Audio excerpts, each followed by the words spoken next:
Hello, moi c'est Émilie et je vous accompagne vers une vie plus simple mêlant zéro déchet, slow life et minimalisme. Le tout de manière bienveillante et positive. En 2016, j'ai pris un grand tournant dans ma vie en me lançant dans la réalisation de mes propres produits maison. Et tout s'est enchaîné super vite. J'ai ensuite découvert le mode de vie zéro déchet et je me suis intéressée de plus près au minimalisme. Et c'est vite devenu les thématiques principales de mon blog With Emily. Depuis, j'ai créé un quotidien qui me correspond. Un mode de vie plus simple pour à la fois réduire mes dépenses, mais aussi me simplifier la vie et enfin allouer mon temps précieux aux choses les plus importantes. Avec ce podcast, je vous partage tous mes conseils et retours d'expérience pour que vous puissiez mettre en place un quotidien plus simple et qui vous correspond. Bienvenue dans ce nouvel épisode du podcast Une vie plus simple. Aujourd'hui, on va parler de l'automne. Alors je ne sais pas vous, mais pour moi, l'automne, c'est la saison parfaite pour prendre de nouvelles bonnes habitudes, ou même pour recommencer d'anciennes habitudes qu'on a perdues pendant l'été.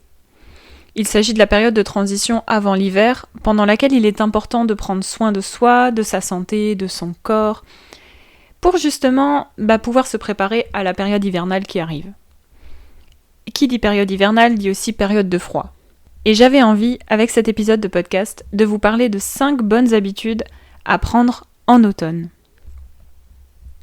Mais avant ça, pour celles et ceux qui viennent de me découvrir ou qui n'écoutent que le podcast, vous ne connaissez sûrement pas mon amour pour l'automne.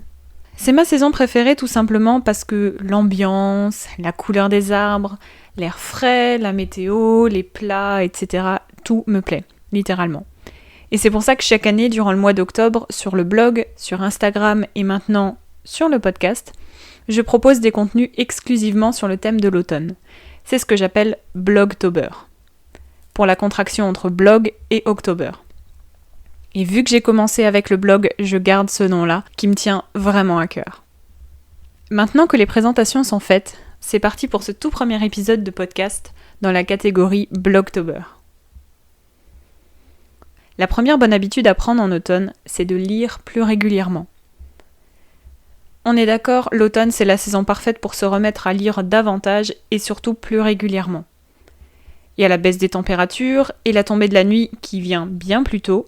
Personnellement, moi j'aime bien me plonger dans un livre, les pieds sous un plaid, une bougie allumée et un bon thé ou une tisane devant moi.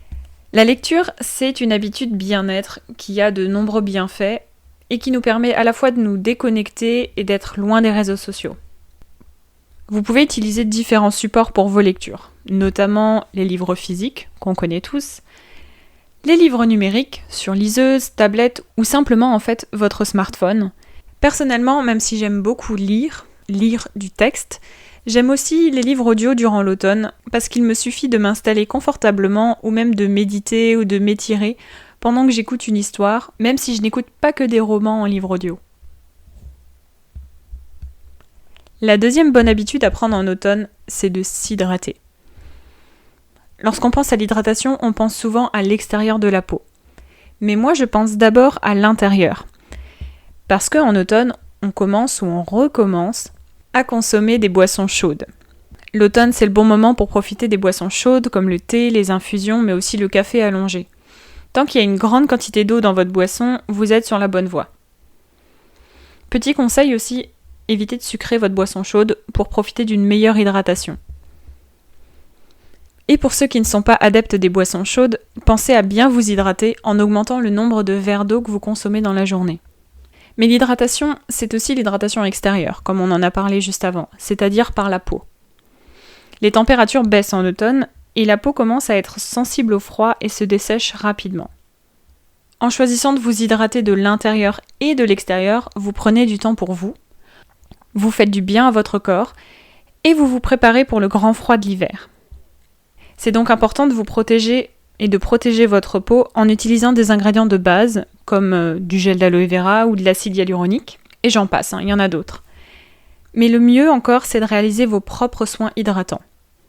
Dans mon e-book intitulé « Réaliser soi-même tous ces produits du quotidien », je vous partage une recette de sérum hydratant pour le visage qui, personnellement, est mon meilleur allié autant en automne qu'en hiver et que le reste de l'année. C'est bien pour ça qu'il est dans le e-book. Vous pouvez retrouver le lien vers le e-book dans les notes de l'épisode si ça vous intéresse. Une autre bonne habitude à prendre en automne, même si pour moi c'est la suite logique des vacances d'été, c'est de se promener davantage. Moi j'aime tout particulièrement l'automne pour son air plus frais et plus pur. Et c'est pour ça que c'est la saison parfaite pour d'innombrables randonnées et autres balades au grand air.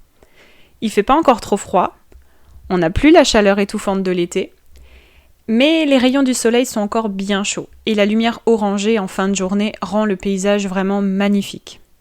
Et ça, comme aucune autre saison ne peut le faire.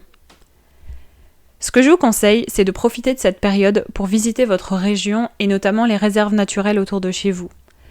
En Alsace, là où j'habite, on a beaucoup de chance avec le parc régional des Vosges qui nous permet d'alterner entre randonnées, visites de ruines de châteaux, châteaux encore à moitié entiers, balades au bord du lac, etc.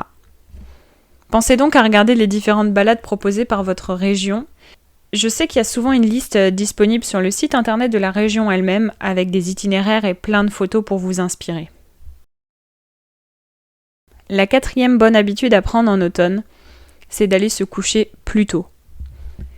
En été, on prend pour habitude d'aller se coucher plus tard parce que le soleil se couche plus tard et que la chaleur est bien plus vivable en soirée.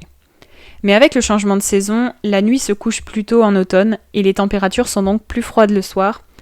Et ça motive quand même à aller se coucher plus tôt. Vous pouvez simplement aller au lit plus tôt, mais sans éteindre les lumières, et profitez-en pour lire un peu, justement. Ou aussi pour écrire, pour planifier votre journée, etc. Il y a plein de choses que vous pouvez faire.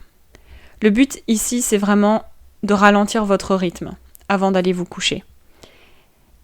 Et le fait d'être déjà au lit, loin de la télé et plutôt sur des activités calmes, fait que votre cerveau va ralentir et se prépare doucement à s'endormir.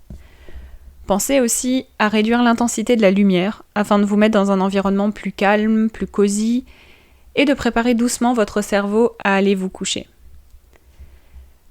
Ce que je peux vous conseiller, c'est d'allumer une lampe de chevet plutôt que le plafonnier, ça vous aidera déjà grandement. 5e et dernière habitude, c'est de prendre du temps pour vous. Alors pour moi, c'est pas un hasard que le 10 octobre, ça soit la journée mondiale de la santé mentale.